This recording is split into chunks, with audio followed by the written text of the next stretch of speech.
Well, we have some confusing news going on in North Carolina related to an Article 5 convention to the Constitution. The John Birch Society has been very effective in fighting throughout the years at repelling an Article 5 convention. Just like the Founding Fathers would not permit a second convention, they warned sternly not to ever do this lightly, knowing that usurpers would come in and attempt to change the Constitution for the worse.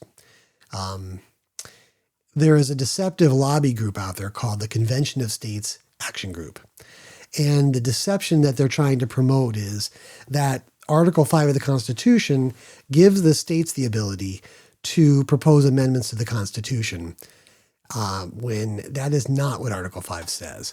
I'm going to go ahead and show you Article 5 on the screen quickly here.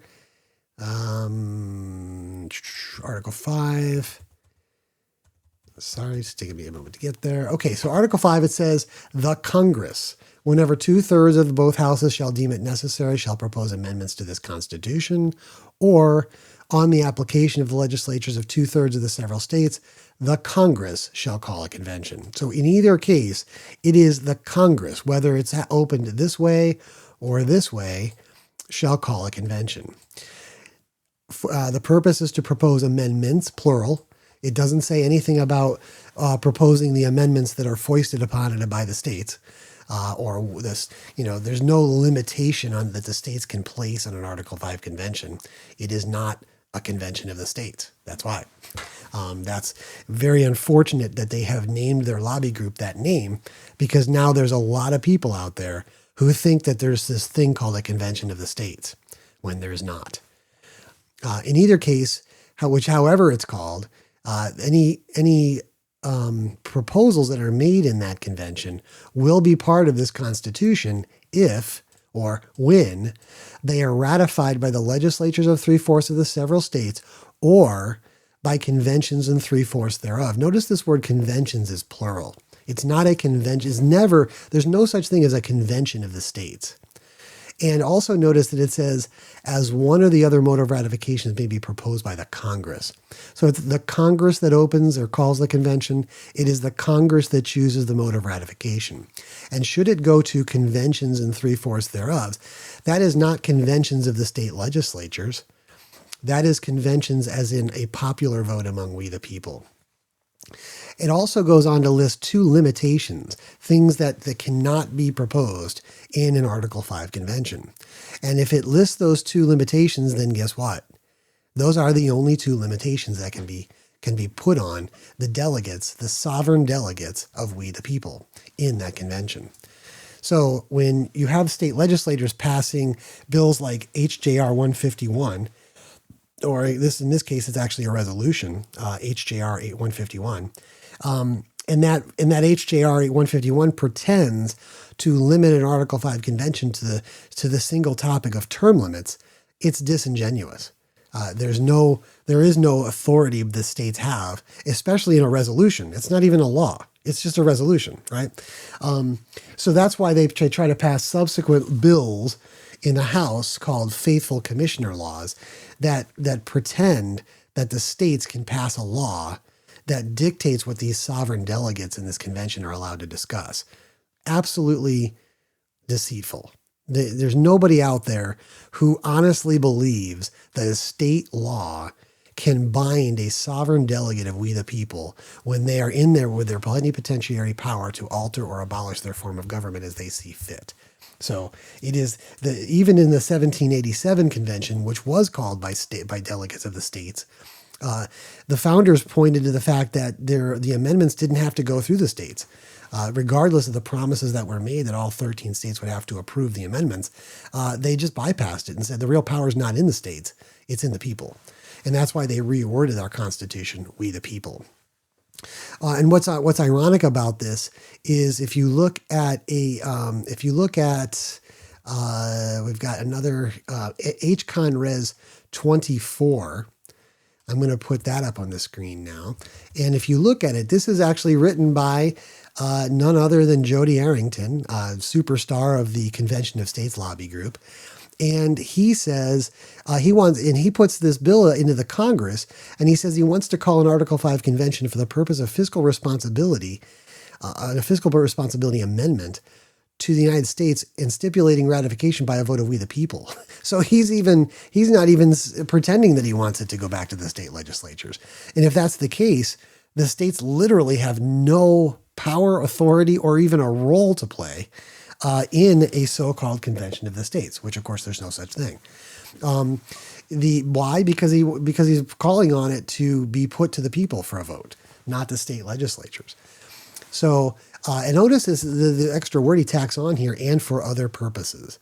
And if you scroll down, you can see very clearly what he's telling Congress to do is to open the convention based on old extant applications, no matter the topic.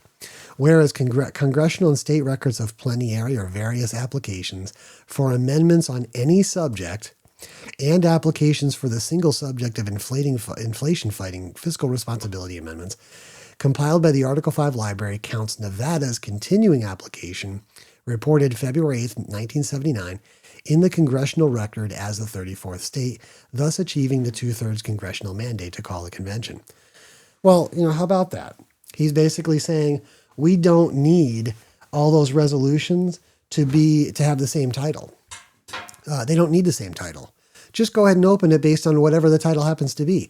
So when they pass HJR 151 in December of 2024, they're not interested. They don't care that it says that it's limited to term limits, because they know on the congressional level, they can just ask them to open up based on any title, as long as it calls for an Article 5 convention. So it's a lie. It's just, this is an honest lie. Okay. I don't know if there's an honest lie, but they are I say honestly that they are lying. This is not just a gentleman's disagreement. This is a blatant deception that's going on with the Convention of States Action Lobby Group. Now, that's not to say that everybody who is for an Article 5 convention to the Constitution is just being deceptive, right? I don't think for a second that everybody who signed on to the petition actually knows this. I think that it would probably come as some surprise that the Convention of States Action Lobby Group is guilty of this kind of open deception, right? Now, the other thing I want to show you is SBR 262. So let me just share that one with you, SBR 262. This one was just recently put in by Senator Ralph Hise of North Carolina. And he puts this in, and he says, with SB 262, he's putting in a bill entitled an act rescinding all extant applications. Now, presumably he's doing this because he wants to protect against HCon Res 24 that I just pointed out. And he's kind of got the hint that, maybe this isn't a good idea to leave all of these old extant applications on the books. We have one from 1949 that calls for world government.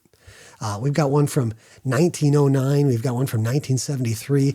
I think we've got one from 1979. There's about 5 of them just from North Carolina with various topics. And according to HCon Res 24, they can count them all, which is why we need to rescind them quickly, which is great that he puts this bill in. But notice the language he uses. It says, to Congress hereafter ratified prior to December 1st, 2024. Now, the Senate session was supposed to be closed by this time, right? We all had stopped fighting for this issue. We'd all worked hard to get Donald Trump elected to presidency, listening to the same old tired argument, how we all have to stick together. Yeah, we all have to stick together until you can stick it in our backs, like you did with HJR 151. And then, what's funny is that all the Convention of States lobby activists, they all pretended to be disappointed with HJR 151. But if they look at HCon Res 24, they'll see it was a complete victory for them because they only need one application that puts any title on it and bing, they got it, right? So if they could go and rescind all the old applications they want, and as long as they've got that one HJR 151 from December of 2024, then Congress has all the rationalization they need to open a second convention.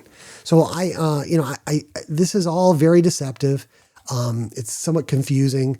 I'm not going to claim that Ralph Hise knows that he's being deceptive with this, but the fact that he put in the limitation of December 1st, 2024 shows me that he has every intention of keeping at least one of these applications on the books.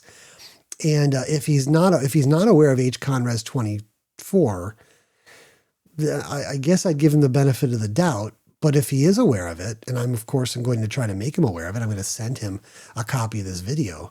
I want him to see clearly that this SB262 won't achieve its desired effect, considering that the Convention of States Action Lobby Group has now openly admitted that they're lying to people when they say that these resolutions can limit or constrain an Article 5 convention to a single topic. By virtue of the fact that they've drafted the HConres 24 proves they know darn right well that they can't limit a convention, and they have no intention of doing so. So please, Ralph Hise or Senator Hise, please reconsider your bill. Please take out the December 1st limitation and then pass it. And then we have to get this passed. We have to get North Carolina and all other states off of the list that can give Congress the justification it needs to just open an Article 5 convention and wipe it clean. Once that convention's opened, America is going to be truly lost. There's no way to improve our Constitution. It's not the Constitution that's defective. It's the state representatives that are failing to honor the Constitution that's defective. You guys have all of the power you need to simply say no to the Congress when they overstep their authority. They have enumerated limitations in Article 1, Section 8, and it's your job to keep them accountable to those limitations. Thank you.